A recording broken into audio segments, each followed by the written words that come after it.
नमस्कार भाई, स्वागत है आपका आपके अपने YouTube चैनल गणित विद गजेंद्र में।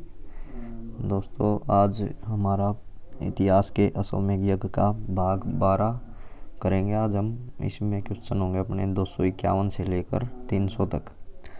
दोस्तों, हमने आपको पहले ही बता दिया था कि भाई पेपर नज़दीक आ रहा है, इसलिए हम रोज़ के 50 क्वेश्चन करवाएंगे और जल्दी से इतिहास की इस कड़ी को समाप्त करके फिर पॉलिटी और हरियाणा जीके भी शुरू करेंगे। ठीक है भाई।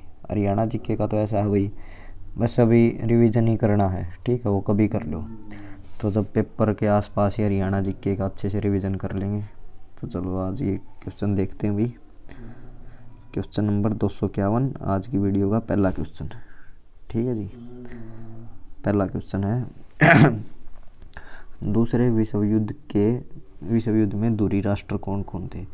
दूरी बोले तो भाई शक्तिशाली कौन कौन थे। ठीक है, तो option A Germany, option B Italy, option C Japan, option D उपरोक्त सभी। तो देखो भाई, दूरी राष्ट्र तो दोनों तरफ थे, इधर जर्मनी इटली जापान थे, रसिया भी था, यूएसएसआर ब्रिटेन अमेरिका ये थे। ठीक है, तो इसका राइट आंसर होगा जी ऑप्शन डी उपरोक्त सभी। ये दूरी राष्ट्र थे चारों। ठीक है भाई, अगला क्वेश्चन देखते हैं। ताशकंद शहर कहाँ स्थित है। ताशकंद समझौता भी हुआ था भाई ताशकंद में। ठीक है, ऑप्शन ए जर्मनी में, ऑप्शन बी अफगानिस्तान में, ऑप्शन सी जापान में, ऑप्शन डी उज्बेकिस्तान में। तो इसका राइट आंसर होगा जी ऑप्शन डी उज्बेकिस्तान में। ताशकंद समझौता कहाँ है, उज्बेकिस्तान में। ताशकंद समझौता नहीं भाई, ताशकंद शहर। वियतनाम के स्वतंत्रता आंदोलन का नेतृत्व किसने किया था। Option A Ho Chi Minh, option B Francisco de Almeida, option C Vasco da Gama, option D Afonso de Albuquerque. तो देखो भाई, सबसे पहले देखते हैं फ्रांसिस्को डे अल्मीडा ये कौन था। तो ये थे जी पूर्व में जो पुर्तगाली रहते थे ना, पूर्व में, पूर्व बोले तो इधर की साइड, बंगाल की साइड, तो इधर वायसराय था। ठीक है, पुर्तगाली वायसराय था पूर्व में। बस ये याद रखना, पूछ लेगा पूर्व में पुर्तगाली वायसराय कौन था, तो वो था ये। और जो अल्फांसो डी अल्बुकर्क थे, इन्होंने सर्वप्रथम गोवा पर अधिकार किया था, गोवा को कब्जाया था। ठीक है, वास्को डी गामा ये तो आपको पता ही होगा, 1498 में केरल पहुंचे थे, समुद्री रास्ते की खोज की थी। ठीक है, और इसका राइट आंसर हो जाएगा जी option A Ho Chi Minh. Vietnam के स्वतंत्रता आंदोलन का नेतृत्व किया था हो ची मिन्ह ने। यूनानी मिथक में अपोलो देवता है। देखो, अपोलो से तो समझ जाओ वही, अपोलो आजकल अपोलो नाम से दवाइयाँ भी आ रही है, मेडिकल भी खुले हुए हैं, अपोलो हॉस्पिटल वगैरह। तो ठीक है, जो अपोलो देवता है यूनानी मिथक के अनुसार वो चिकित्सा का देवता है। महिलाओं का कोई देवता थोड़ी हो अलग से, तो ये नहीं होगा। असुरों का देवता हो, लेकिन ये नहीं है, पशु पक्षियों का भी नहीं है। ठीक है, राइट आंसर होगा ऑप्शन बी चिकित्सा का। बहादुर शाह जफर द्वितीय कौन था। बहादुर शाह जफर द्वितीय था जी अंतिम मुगल शासक, सभी को पता है ये बात यार। ठीक है, अच्छा चलो और देखते हैं भाई, और क्वेश्चन भी देखते हैं। इसका राइट आंसर हो गया ऑप्शन ए। प्रथम मुगल शासक कौन था, ये बताओ आप, ये आपने कमेंट सेक्शन में बताना। ठीक है, प्रथम मुगल शासक कौन था। पढ़ा लिखा मूर्ख शासक था मोहम्मद बिन तुगलक। ठीक है जी, और अगला क्वेश्चन देखते हैं। क्वेश्चन नंबर 256, गोवा पर किस पुर्तगाली ने अधिकार किया था। देखो आ गया नहीं क्वेश्चन, अभी बताया था मैंने आपको, Afonso de Albuquerque, option D. इसका राइट आंसर होगा जी option D Afonso de Albuquerque. ठीक है, हाँ भाई, पीछे वाले क्वेश्चन के सारे सेम ही ऑप्शन है। हो ची मिन्ह वियतनाम में स्वतंत्रता आंदोलन, फ्रांसिस्को डे अल्मेडा पूर्व में गवर्नर, वास्को डी गामा समुद्री रास्ते की खोज की थी भारत की। ठीक है, भारत तक के समुद्री रास्ते की खोज की थी। तो अगला क्वेश्चन देखते हैं भाई। किस घटना ने ईस्ट इंडिया कंपनी को बंगाल का वास्तविक स्वामी बना दिया था। देखो भाई, इस क्वेश्चन में ऑप्शन ए प्लासी का युद्ध, ये हुआ था 1757 में, ठीक है। बक्सर का युद्ध ये हुआ था 1764 में। 1857 की क्रांति के बाद तो ईस्ट इंडिया कंपनी ख़त्म हो गई थी, ठीक है। इसकी जगह ब्रिटिश सरकार आ गई थी, तो ये ऑप्शन नहीं होगा। प्लासी के युद्ध ने तो वही ईस्ट इंडिया कंपनी की है ना, जो नींव डाल दी थी भारत में कि अब ये राज करेगी, ठीक है, राजपाट करेगी।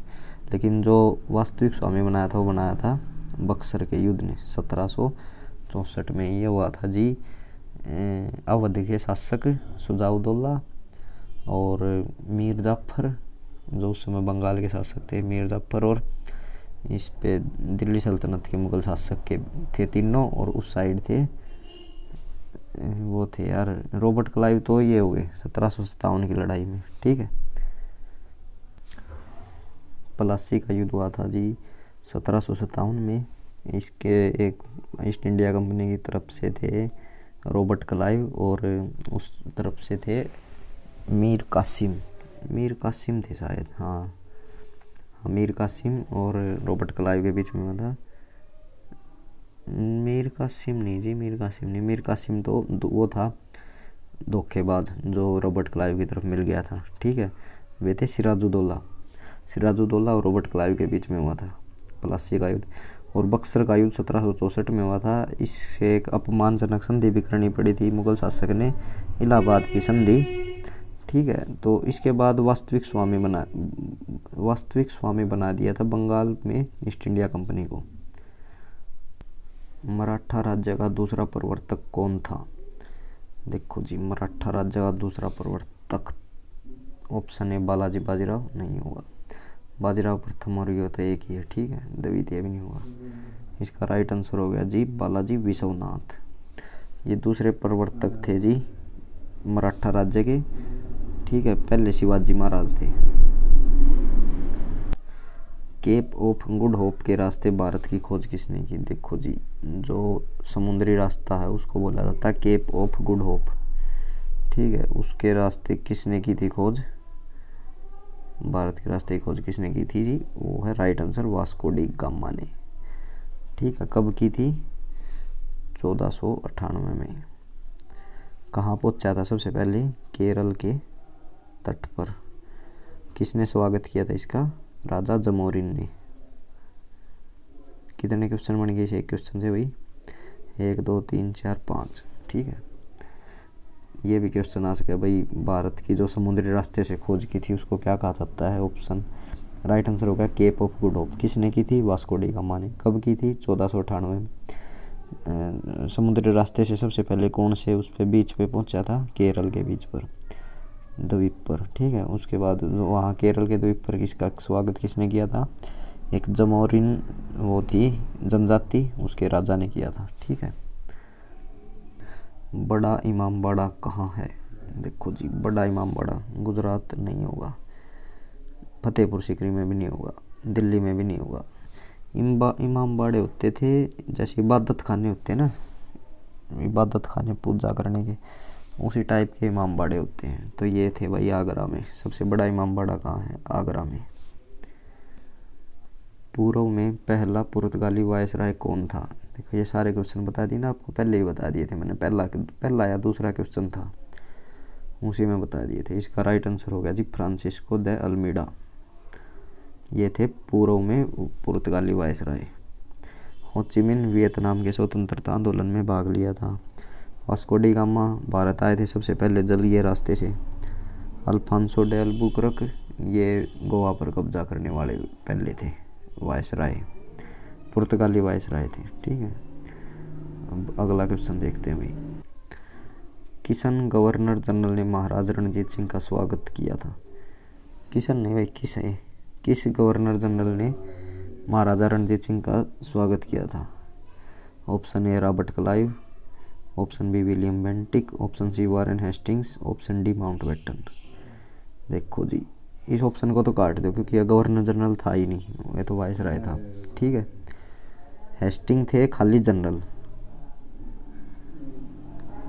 ठीक है। ये थे बंगाल के गवर्नर जनरल थे, तो ये भी नहीं होगा। रॉबर्ट क्लाइव बंगाल के खाली जनरल थे, ना कि गवर्नर जनरल। तो एक प्रश्न बचा विलियम बेंटिक। विलियम बेंटिक थे पहले भारत के पहले गवर्नर जनरल और बंगाल के अंतिम गवर्नर जनरल। ठीक है, इसकी चलो मैं आपको एक ट्रिक बताता हूँ याद करने की। अब जब शुरू ही कर दिया तो ठीक है, देखते हैं भाई। ये बिल्कुल याद करनी है भाई, पहला गवर्नर जनरल कौन था, अंतिम कौन था और बाद में है। चलो ले देख लो।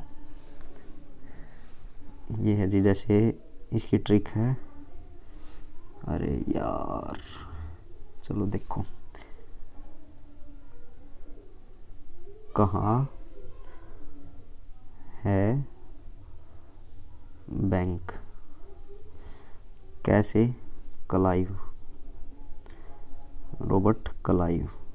ठीक है जी, ये बने थे 1757 में बंगाल के जनरल। ठीक है, ये पहले हो गए। फिर ये आ गया हैसे हेस्टिंग्स, वारेन हेस्टिंग्स। अब ये देखो, जो वारेन हेस्टिंग्स थे ये बने थे 1773 में भारत के नहीं, बंगाल के अंतिम जनरल और बंगाल के पहले गवर्नर जनरल। ठीक है, वैसे आ गया बेंटिक, विलियम बेंटिक। ठीक है जी, ये बने थे जी 1833 में। ठीक है, ये थे बंगाल के अंतिम गवर्नर जनरल और भारत के पहले गवर्नर जनरल। ठीक है, और ये कैसे हो गया जी, कनिंग। ये बने थे 1857 में भारत के अंतिम गवर्नर जनरल और भारत के पहले वायसराय। ठीक है, भारत के पहले वायसराय थे लॉर्ड कैनिंग। ठीक है, चलो अब इसको कर लियो, अच्छे से लिख लियो। चलिए भाई, ये तो आपको क्लियर हो गया होगा। कहाँ कैसे क्लाइव, ये थे जी क्लाइव, ये थे बंगाल के पहले जनरल, खाली जनरल। ठीक है, फिर बने 1773 में हेस्टिंग्स, ये थे जी बंगाल के अंतिम जनरल और बंगाल के ही पहले गवर्नर जनरल। ठीक है, फिर आए जी बेंटिक 1833 में, ये थे बंगाल के अंतिम गवर्नर जनरल और भारत के पहले गवर्नर जनरल। फिर आए जी कैनिंग 1857 की क्रांति में कैनिंग थे, तो ये थे जी भारत के अंतिम गवर्नर जनरल और भारत के पहले वायसराय। ठीक है, समझ में आ गया होगा आपको, कॉपी पे अच्छे से लिख लेना भाई इसको साफ साफ। ठीक है, तो अगला क्वेश्चन देखते हैं भाई। अब भारत में पुर्तगालियों का मुख्यालय था। देखो भाई, पुर्तगाली गोवा का आसपास घूमते मिलेंगे और अंग्रेज सूरत का आसपास। ठीक है, तो इसका राइट आंसर हो गया ऑप्शन सी, गोवा में। तो अगला क्वेश्चन देखते हैं भाई, क्वेश्चन नंबर 264। चलो इसमें देख लो, जो सूरत है, सूरत में पहली फैक्ट्री लगाई थी अंग्रेजों ने। ठीक है, कोलकाता में विलियम फोर्ट नाम का एक वो था इनका, जहाँ पे गवर्नर जनरल वगैरह रहते थे, कोलकाता में था अंग्रेजों का। मद्रास पे जो फ्रांसीसी बस्ती ने, वे भी, उनका भी थोड़ा आधिपत्य रहा था मद्रास पर भी। अगला क्वेश्चन देखते हैं, क्वेश्चन नंबर 264। अंग्रेजों ने भारत में किस क्रम में केंद्र स्थापित किए। ये देखो जी, ए सूरत, बी मद्रास, सी मुंबई, डी कोलकाता। देखो सबसे पहले सूरत में, दूसरे नंबर पे मद्रास में, तीसरे नंबर पे मुंबई में,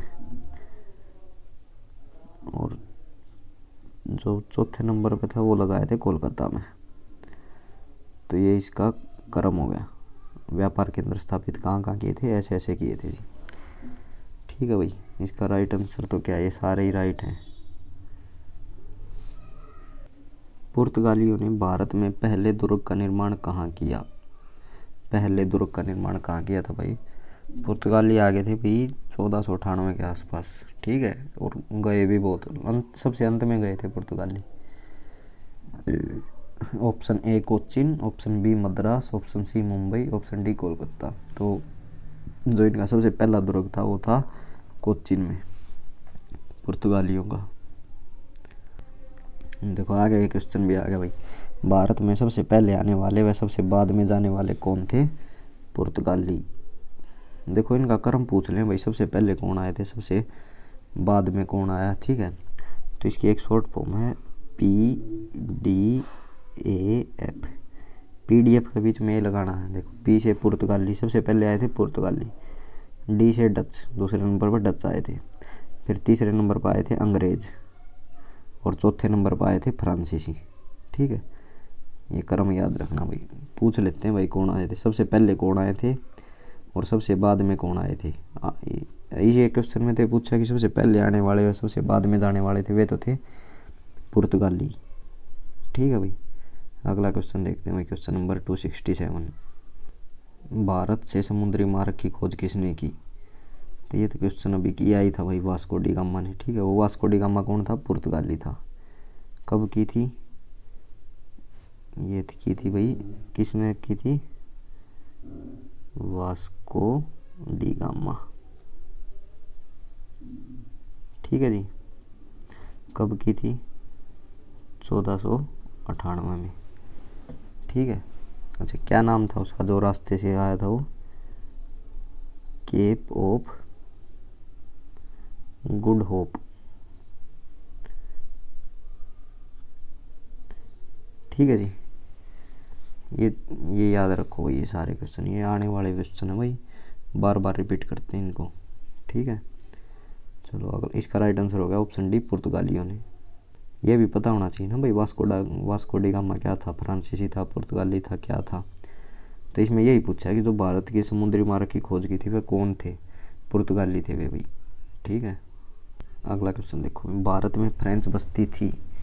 देखो option A Pondicherry, option A Pondicherry, option B Chandernagore, option D Mahe, ठीक है। वैसे देखो तो भाई ये तीनों ही थी, तो भारत की फ्रेंच बस्तियां थी वे तीनों ही थी ये, ठीक है। तो इसका राइट आंसर होगा ऑप्शन डी। लेकिन इसमें एक और पूछ ले कि भाई प्रमुख कौन सी थी इनमें, तो प्रमुख थी पांडिचेरी।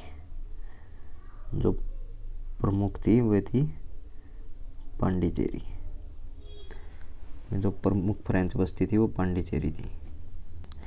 अंग्रेजों ने पहली फैक्ट्री कहाँ लगाई थी? देखो जी, अंग्रेजों का काम आ गया तो ये भी नहीं होगा, चंद्रनगर, ये तो फ्रेंचों की थी, ठीक है। फ्रेंच बस्तियाँ थी, तो सबसे पहली फैक्ट्री लगाई थी 1605 में लगाई शायद, ठीक है भाई। वैसे महारानी एलिजाबेथ से इनको ईस्ट इंडिया कंपनी को परमिशन मिल गई थी 1600 में, ठीक है। और कहा था कि ये 15 साल तक की परमिशन मिली थी, और कहा था कि जो वहाँ मुगल शासक हैं उनसे परमिशन लेकर ही आप अपना व्यापार शुरू करना, ठीक है। 2-3 साल तो इनको परमिशन लेने में ही लग गए थे। जो ईस्ट इंडिया कंपनी से पहला अंग्रेज जो आया था भारत, वो कौन से जहाज से आया था? तो उसका नाम है जी रेड ड्रैगन, ठीक है। इस जहाज से आया था भाई वो। इसका राइट आंसर होगा ऑप्शन डी, सूरत। देखो एक क्वेश्चन भी आ गया भाई, भारत में आने वाला पहला अंग्रेज जहाज था, वो था जी रेड ड्रैगन, ठीक है जी। देखो भाई ये आ गया क्वेश्चन में, भारत में प्रमुख फ्रांसीसी बस्ती थी। इसमें पूछ लिया प्रमुख फ्रांसीसी बस्ती। जो प्रमुख फ्रांसीसी बस्ती थी वो तो थी पांडिचेरी। वैसे ये तीनों थी बस्तियाँ, तो ये भी थी, ये भी थी, लेकिन इसने प्रमुख पूछ लिया। प्रमुख तो पांडिचेरी थी इनकी भाई, सूरत तो थी ही नहीं, ठीक है। तो ऑप्शन डी तो वैसे कट जाएगा। तो इसका राइट आंसर होगा जी ऑप्शन ए, पांडिचेरी। नाना साहेब के नाम से प्रसिद्ध थे। नाना साहेब, देखो जी, जो नाना साहेब थे उनको अंग्रेज़ों के साथ वो संधि हो गई थी कि इनको कानपुर भेज दिया गया था। नाना साहेब ने, ये नाना साहेब उनके मुँह बोले बैठे थे, ठीक है। अंतिम पेशवा थे। तो जो नाना साहेब थे, नाना साहेब 1857 की क्रांति में कानपुर से वो लिया था, कानपुर से भाग लिया था नाना साहेब ने, ठीक है जी। नाना साहेब ने 1857 क्रांति में कानपुर से नेतृत्व किया था, ठीक है भाई। और ये क्या था? नाना साहेब के नाम से प्रसिद्ध थे। जो नाना साहेब थे वे थे बालाजी बाजीराव, ठीक है जी। इसका राइट आंसर हो जाएगा जी ऑप्शन ए, बालाजी बाजीराव।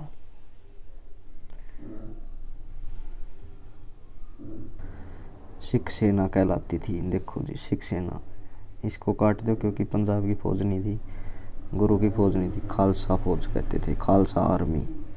जो सिख सेना थी वो खालसा आर्मी कहलाती थी। ठीक है भाई, इसका राइट आंसर हो गया ऑप्शन बी, सिख सेना कहलाती थी Khalsa army. French East India company का गठन कब हुआ था? देखो जी, option A 1664, option B 1600, option C 1564, option D 1490। यहाँ तक तो था ही नहीं फ्रेंच ईस्ट इंडिया कंपनी। ठीक है जी, क्योंकि सबसे लास्ट में आई है। 1600 में तो ईस्ट इंडिया कंपनी अंग्रेज़ों वाली थी। ठीक है, इसको बनाया गया था 1664 में फ्रेंच ईस्ट इंडिया कंपनी का गठन हुआ था। तो इसका राइट आंसर हो जाएगा option A, French East India company का गठन हुआ था 1664 में। क्वेश्चन नंबर 275, किस संधि ने पेशवा बाजीराव द्वितीय के स्वतंत्र अस्तित्व को समाप्त कर दिया? ऑप्शन ए सहायक संधि, ऑप्शन बी कानपुर की संधि, ऑप्शन सी बेसिन की संधि, ऑप्शन डी महाराष्ट्र की संधि। तो जी इसका राइट आंसर हो जाएगा जी ऑप्शन सी, बेसिन की संधि ने। जो बेसिन की संधि थी, इसने पेशवा बाजीराव द्वितीय के स्वतंत्र अस्तित्व को बिल्कुल समाप्त कर दिया था।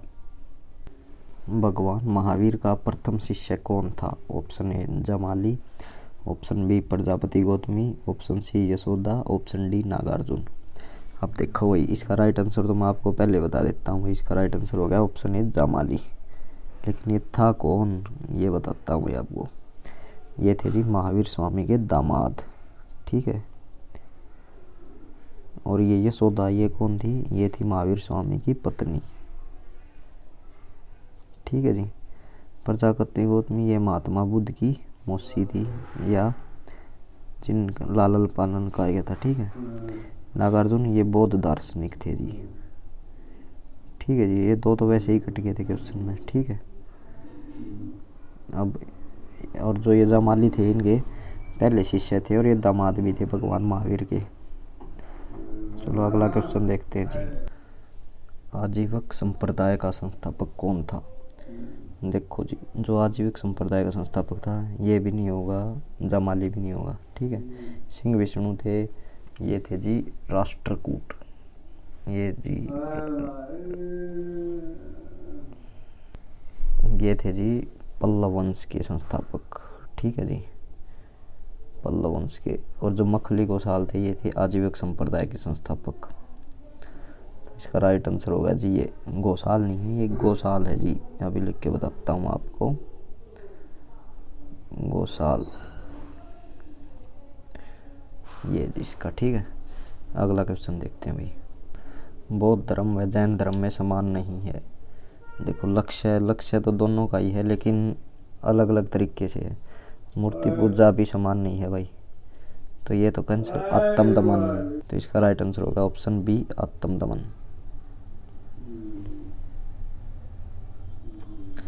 ठीक है, बौद्ध और जैन धर्म में समान नहीं है आत्म दमन। जैन धर्म में पूर्ण ज्ञान के लिए शब्द है। देखो भाई, ये देखो, आत्म दमन और लक्ष्य तो होंगे नहीं, क्योंकि आत्म दमन तो ये था कि भाई जैन धर्म और बौद्ध धर्म में समान नहीं है, तो आत्म दमन ये भी कैंसिल। लक्ष्य भी नहीं है, तो पूर्ण ज्ञान के लिए शब्द है जैन धर्म में कैवल्य, कैवल्य। ठीक है, और बौद्ध धर्म में बुद्ध में पूर्ण ज्ञान की प्राप्ति। ठीक है, जैन धर्म में हो गया कैवल्य। अंतिम जैन तीर्थंकर थे। देखो, ये तो सबको ही पता होगा भाई, अंतिम जैन तीर्थंकर थे महावीर स्वामी। अब देखो कितने तीर्थंकर हुए हैं टोटल, 24। ठीक है, अच्छा, ऋषभदेव थे, ये थे अपने पहले, ये थे पहले भाई अपने। ठीक, फर्स्ट। अब इनको अब एक बार मैं बता दूं, ये थे 19वें नंबर की। ठीक है, इनकी खास बात थी, महिला थी एक। ठीक है, और ये थे पार्श्वनाथ, ये थे 23वें नंबर के। इन्होंने 4 व्रत दिए थे 4 व्रत दिए थे, और 5वां व्रत दिया था महावीर स्वामी ने। एक बार इनके व्रत और देख लो, कौन से थे 5 व्रत।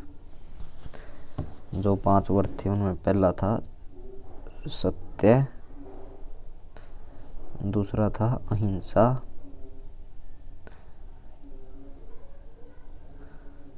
तीसरा था गैर चोरी,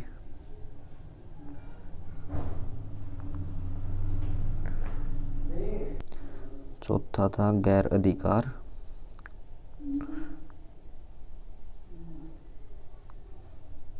और पांचवा था ब्रह्मचर्य।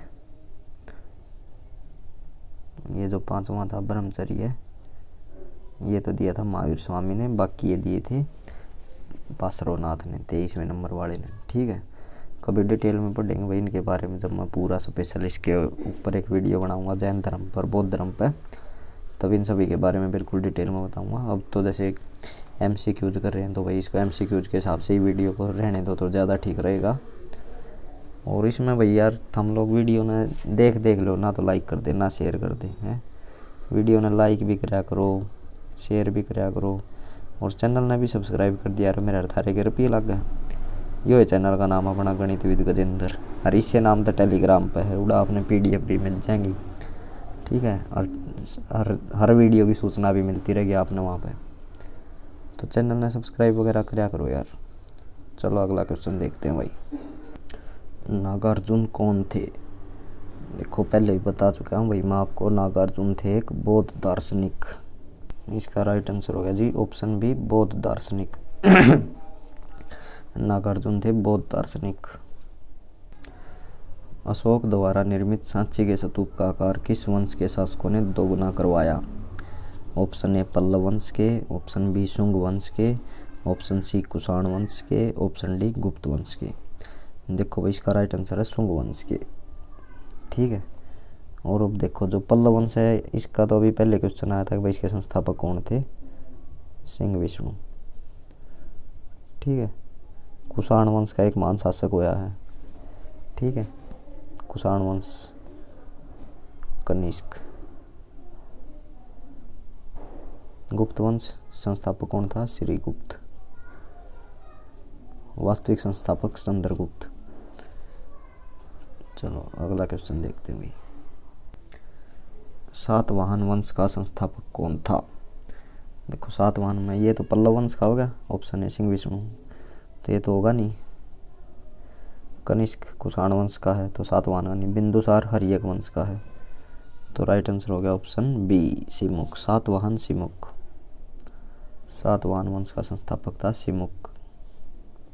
शिक्षा अष्टक की रचना किसने की? देखो जी बिंदुसार ने नहीं की, कनिष्क ने नहीं की, सिंह विष्णु ने नहीं की, चैतन्य महाप्रभु ने की थी। जो शिक्षा अष्टक की स्थापना है वो की थी चैतन्य महाप्रभु ने। ठीक है, इसका राइट आंसर हो गया ऑप्शन बी। रूढ़िवादी प्रणालियां हैं, रूढ़िवादी प्रणालियां हैं। ऑप्शन ए न्याय वैशेषिक, ऑप्शन बी योग सांख्य, संख्या नहीं सांख्य, ऑप्शन सी मीमांसा वेदांता, ऑप्शन डी उपरोक्त सभी। तो इसका राइट आंसर हो गया जी ऑप्शन डी उपरोक्त सभी। ठीक है, तो ये तीनों ही रूढ़िवादी प्रणालियां थी, थी नहीं है भी, अभी भी हैं। अगला क्वेश्चन देखते हैं भाई। भारतीय राष्ट्रीय कांग्रेस ने पहली बार वंदे मातरम कहाँ गाया? पहली बार वंदे मातरम। ठीक है जी, देखो भाई हैं जी वंदे मातरम कहाँ गाया था? राइट आंसर ऑप्शन सी 1896 में। अच्छा 1896 में कहाँ गाया था? कांग्रेस के कलकत्ता अधिवेशन में। ठीक है जी, कलकत्ता अधिवेशन में। अच्छा जी, 1907 में क्या हुआ था? 1907 में हुआ था जी सूरत अधिवेशन। ठीक है जी, 1930 में क्या हुआ था? लाहौर अधिवेशन। इसमें क्या हुआ था? लाहौर अधिवेशन में पूर्ण स्वराज की मांग उठी थी। ठीक है जी, 1885 में क्या हुआ था? इंडियन नेशनल कांग्रेस बनी थी जी। ठीक है जी, गठन हुआ था इसका ए.ओ. ह्यूम की उसमें बैठक में, ए.ओ. ह्यूम की देख रेख में लगा लो, बैठक में लगा लो, या इसका गठन किसने किया था? ए.ओ. ह्यूम ने। प्रथम अध्यक्ष भी ए.ओ. ह्यूम ही थे। नहीं अध्यक्ष नहीं थे भाई, ए.ओ. ह्यूम प्रथम अध्यक्ष नहीं थे इसके। ए.ओ. ह्यूम तो एक अंग्रेज अधिकारी था जिसके कहने पर एक विचार आया था कि भाई जो ये उग्रवादी टाइप थे, उग्रवादी तो क्यों, जो लोग मतलब युवा थे जो जल्दी आज़ादी चाहते थे, उनसे बातचीत का तालमेल या बातचीत का माहौल बनाने के लिए एक संगठन बनाया था जिसका नाम था इंडियन नेशनल कांग्रेस। ठीक है, चलो अगला क्वेश्चन देखते हैं भाई। पल्लव राजवंश की स्थापना किसने की? ये आ गया भाई, क्वेश्चन आ गया, फिर आ गया। ऑप्शन सी सिंह विष्णु ने। ठीक है जी, इसका राइट आंसर हो गया ऑप्शन सी सिंह विष्णु ने। सिमुक ने सातवाहन की थी। बिंदुसार आर्य वंश का था। ठीक है, बिंबिसार अशोक का पिताजी था, सम्राट अशोक का। तो अगला क्वेश्चन देखते हैं भाई। चीनी यात्री ह्वेनसांग भारत में रहा। ऑप्शन ए 634 से 644 ईस्वी, ऑप्शन बी 629 से 645 ईस्वी, ऑप्शन सी 640 से 675 ईस्वी। इसको काट दो भाई सीधा। ऑप्शन डी 600 से 606, इसको भी काट दो। सबसे पहले तो किसके शासनकाल में आया था भाई ह्वेनसांग? तो वो आया था हर्षवर्धन के शासनकाल में। अभी बताऊंगा ये क्यों काटा मैंने। हर्षवर्धन के शासन, ठीक है। ये राजा बना था 606 में। ठीक है, तो इसके बीच में तो आ नहीं सकता, इसके शासनकाल में आया तो 606 के बाद ही आएगा। तो देखो इसका राइट आंसर हो गया जी ऑप्शन बी, 629 से 645 के बीच में आया था। ठीक है, और इस बीच में अब एक क्वेश्चन हो रहा है कि जो ये ह्वेनसांग था ये हरियाणा में कब से कब तक रुका था, क्योंकि ये जो हर्षवर्धन थी इसकी राजधानी थी जो वो थी थानेसर। ठीक है, और जो ये आया था ह्वेनसांग ये आया था बौद्ध धर्म की शिक्षा लेने। ठीक है, तो जो 634 से 644 है ना, ये इसका हरियाणा में रुकने का टाइम पीरियड था, ये हरियाणा में रहा था।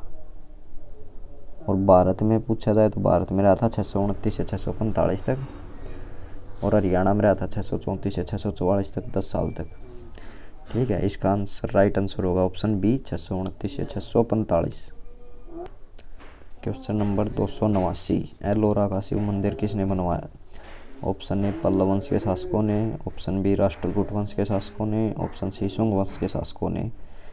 देखो एलोरा के कहाँ पे हैं? एलोरा गुफाएं मंदिर ये है महाराष्ट्र में, और महाराष्ट्र में अगर बोला जाए तो राष्ट्रकूट वंश था। तो ये पूछ ले तो राष्ट्रकूट वंश के किस शासक ने बनवाया एलोरा शिव मंदिर? वो थे जी कृष्ण प्रथम, कृष्ण प्रथम ने।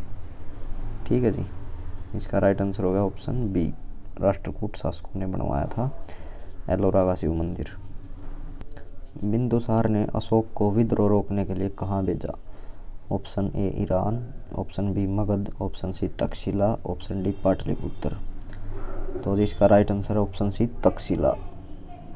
ठीक है, अशोक के 99 से 100 भाई थे भाई, इसने अपने सभी भाइयों की हत्या करके राजा बना था अशोक। ठीक है, अशोक और बिंदुसार ने अशोक को राजा बनने से पहले तक्षशिला भेजा था जी, विद्रोह को रोकने के लिए। तक्षशिला में विद्रोह हो गए थे इसलिए। अगला क्वेश्चन देखते हैं भाई। सेल्यूकस निकेटर को किसने पराजित किया? Option A Chandragupta Maurya, option B Ashok, option C Bindusar, option D Ramgupta. Seleucus Nicator था जी जो सिकंदर महान था, सिकंदर का थल सेनापति था जी। ठीक है, और ये चंद्रगुप्त मौर्य के समय आया था, तो इसको पराजित किया था चंद्रगुप्त मौर्य ने। ठीक है, अगला क्वेश्चन देखते हैं भाई। सिंधु घाटी, ऑप्शन क्वेश्चन नंबर 292, सिंधु घाटी सभ्यता विस्तृत है। Option A Punjab, Rajasthan, Gujarat, Haryana, UP, Sindh, Balochistan. सभी जगह है भाई, ऑप्शन डी सब। इसकी देखो पहले तो पूछ ले आकृति कैसी है, तो वो है भाई त्रिभुजाकार। कट गई या तो यार त्रिभुजाकार आकृति है। ठीक है, नो पूछ ले एरिया कितना है, तो ये है जी 1299, 600 किलोमीटर स्क्वायर। ठीक है जी, यो है एरिया इसका। अब इसमें नो पूछ ले भाई इसमें कितने स्थल खोजे गए हैं अभी तक, तो सिंधु घाटी सभ्यता के अभी तक 1403 स्थल खोजे गए हैं 3 देशों में, भारत, पाकिस्तान और अफगानिस्तान। अब अगली स्लाइड ले लेते हैं। जैसे अब भारत में पूछे तो भाई भारत में खोजे गए हैं जी 925 स्थल सिंधु सभ्यता के। ठीक है जी, अब पाकिस्तान में पूछ ले तो पाकिस्तान में है जी 475 स्थल। ठीक है, और अफगानिस्तान में पूछ ले तो जी कुल 3 स्थल खोजे गए जी, और टोटल हो गए जी 900 और 5 1403। ठीक है जी, कुल 1403 शतल खोजे गए हैं। ठीक, अब इसमें ये पूछ ले कि भाई उत्तर में कौन सा है, दक्षिण में कौन सा है, पूर्व पश्चिम कौन सा है। ठीक है जी, तो ये देखो जी, नॉर्थ, साउथ, ईस्ट, रुक जाओ, ईस्ट, वेस्ट। अब पूछ ले भाई नॉर्थ में, मतलब उत्तर में पूछ ले जी। नॉर्थ में तो है जम्मू कश्मीर का मांडा। ठीक है जी, जम्मू कश्मीर का मांडा। साउथ में पूछ ले तो जी दक्षिण में है महाराष्ट्र का दायमाबाद।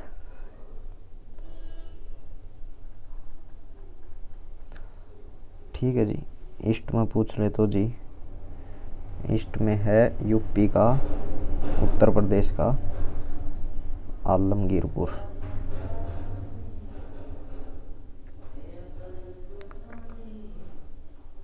और अगर वेस्ट में पूछ ले तो जी वेस्ट में है पाकिस्तान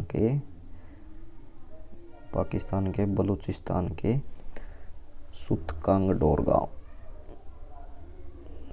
सुतकांगडोर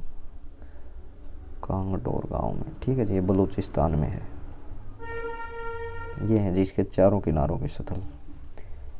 ठीक है, काफ़ी कुछ बता दिया आपको सिंधु सभ्यता के बारे में। चलो अब अगला क्वेश्चन देखते हैं। कभी सिंधु सभ्यता डिटेल में पढ़ेंगे जब बताऊंगा मैं इसके बारे में। बहुत सारी वीडियो, 1-2 घंटे की वीडियो बनेगी कम से कम भाई। अब तो मोटा मोटा बता दिया, MCQ क्लास है इसलिए। अगला क्वेश्चन देखते हैं भाई। भारतीय सिविल सेवा में चयनित पहले भारतीय थे, तो ऑप्शन है सी राजगोपालाचारी नहीं होगा जी, क्योंकि ये तो जी स्वतंत्र भारत के वायसराय थे। पहले लगा लो, अंतिम लगा लो, पहले और अंतिम भारतीय वायसराय भी यही थे जो भारतीय मूल के थे। रविंद्रनाथ टैगोर नहीं जी, इन्होंने आनंद मठ पुस्तक लिखी थी और उसके लिए इन्होंने नोबेल प्राइज़ भी मिला था। दादा भाई नौरोजी एक grand old man of India थे जी। ठीक है, तो इसका राइट आंसर होगा जी सत्येंद्रनाथ टैगोर। इन सबसे पहले चयनित होने वाले, सिविल सेवा में चयनित होने वाले भारतीय थे सत्येंद्रनाथ टैगोर। अगला क्वेश्चन देखते हैं जी। भारतीय राष्ट्रीय कांग्रेस का पहला मुस्लिम अध्यक्ष कौन था? देखो जी, फखरुद्दीन अली अहमद राष्ट्रपति थे तो भाई भारत के कभी किसी समय में। ठीक है, मोहम्मद इकबाल, इन्होंने गाना गाया था सारे जहां से अच्छा हिंदुस्तान हमारा। मोहम्मद अली जिन्ना मुस्लिम लीग के अध्यक्ष भी थे। ठीक है जी, तो इसका राइट आंसर होगा जी ऑप्शन बी बदरुद्दीन तैयब जी। बदरुद्दीन तैयब जी भारतीय राष्ट्रीय कांग्रेस का पहला मुस्लिम अध्यक्ष था जी ये। ठीक है जी, 1937 में कांग्रेस द्वारा बहुमत प्राप्त प्रांत थे 6, 7, 8, 9। राइट आंसर होगा जी ऑप्शन ए 6 प्रांत थे। चुनाव हुए थे उस समय भाई प्रांतों पे। ठीक है, उसमें से 6 प्रांत ऐसे थे, 11 या 12 प्रांत, 11 प्रांत थे उस समय। 11 प्रांतों में से 6 प्रांतों में कांग्रेस को बहुमत प्राप्त हुआ था। ठीक है जी, अगला क्वेश्चन देखते हैं जी। मुस्लिम लीग ने मुक्ति दिवस कब मनाया? 36, 37, 38, 39। राइट आंसर 1939 में मुस्लिम लीग ने मुक्ति दिवस मनाया जी, ऑप्शन बी 1939 में। काफ़ी बहुत ज़्यादा लंबे कारण थे इसके भाई, अभी मैं बताने लग जाऊँ तो 10-15 मिनट इसी में लग जाएंगे। ठीक है, कभी डिटेल वाली क्लास करवाएंगे ना तो उसमें करवाएंगे भाई। अगर इन वीडियोज़ को अच्छा प्यार मिलता रहा ना आपकी तरफ से तो जल्दी ही मैं उसकी डिटेल वाली क्लासेज भी शुरू करूँगा, हिस्ट्री की भी, पॉलिटी की भी और हरियाणा जीके की भी। भाई आप अपना प्यार बनाए रखो, चैनल ने सब्सक्राइब कर दिया करो, लाइक कर दिया करो, वीडियो ने बढ़िया लग तो और शेयर भी कर दिया करो ताकि और का भी भला हो जाए। अपना भला ना सोचा करो। ठीक है भाई, ज़्यादा। चलो अगला क्वेश्चन देखते हैं भैया। ये आ गया भाई क्वेश्चन। सारे जहाँ से अच्छा हिंदुस्तान हमारा, ले मैं गावांगे इसमें। सारे जहाँ से अच्छा हिंदुस्तान हमारा हमारा, हम चुलबुले हैं इसके, ये गुलसिता हमारा हमारा, सारे जहाँ से अच्छा हिंदुस्तान हमारा हमारा। इसके गायक मोहम्मद इकबाल हैं। कहाँ से थे भाई? Option A Punjab, B Lahore, C Gujarat, D Allahabad. देखो जी, 1-2 क्वेश्चन तो आपको ऐसा देगा बदल करने का। देखो इलाहाबाद और गुजरात तो बिल्कुल नहीं होंगे जी। लाहौर भी नहीं होगा। तो इसका राइट आंसर होगा ऑप्शन ए पंजाब। पंजाब से थे जी। अगला क्वेश्चन देखते हैं जी। वैदिक युग में प्रभावित लोकप्रिय शासन प्रणाली थी, सबने पता गणतंत्र थी जी। राजतंत्र तो उत्तर वैदिक काल में आ गया था। राजा बस घमंड हो गया था राजा ने, मैं राजा हूँ, ना मैं युद्ध में भाग लूँगा ना और कुछ करूँगा, जो कुछ भी करेंगे सैनिक करेंगे, ठीक है। लेकिन ऐसा नहीं था। वैदिक काल में गणतंत्र था उस समय। जो लोकप्रिय शासन प्रणाली थी वह गणतंत्र थी। राजा युद्ध में भी भाग लेगा। इस समय दो वे भी होती थी समितियाँ, सभा व समिति नाम से, ठीक है। राजा उनसे विचार विमर्श करके भी कोई फैसला लेगा, उनके बिना विचार विमर्श करे कोई फैसला भी नहीं लेगा, ठीक। बहुत सारी बातें हैं यार, इतिहास है। इतिहास को एंजॉय करके पढ़ोगे ना, याद भी होगा और आपको अपने इतिहास के, देश के इतिहास के बारे में नॉलेज भी होगी, ठीक है। तो इसको इंटरेस्ट लेके पढ़ा करो यार। इतिहास बहुत अच्छी चीज़ है, पढ़ना भी चाहिए, सबको पता होना चाहिए यार। मेरे देश के साथ, मेरे देश ने क्या क्या संकट सहे हैं पहले, ठीक है, और आज किस हालत में है देश, पहले किस हालत में था। वैसे पढ़ना चाहिए इतिहास हमने सबने, तो इतिहास पढ़ा करो यार। चलो अगला क्वेश्चन देखते हैं, क्वेश्चन नंबर 299। कर्म का सिद्धांत संबंधित है। देखो जी, कर्म का सिद्धांत धर्म से तो बिल्कुल नहीं, ये कट गया तो ये भी कट गया, तो मीमांसा से है। कर्म का सिद्धांत संबंधित है मीमांसा से, ठीक है जी। अगला क्वेश्चन देखते हैं इस वीडियो का अंतिम क्वेश्चन। प्राचीन भारत में निष्क नाम से जाने जाते थे जिस स्वर्ण आभूषणों को जाना जाता था जी, जो सोने के आभूषण थे ना, उनको कहते थे निष्क, ठीक है जी।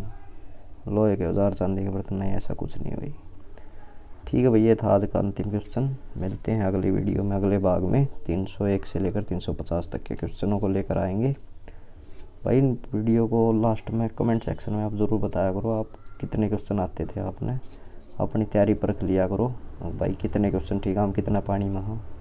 अगर कल मन मानू लगा लो 1 महीने बाद पेपर हो जाए तो क्या हम उस पेपर को क्लियर कर सका कि नहीं कर सका, ठीक है।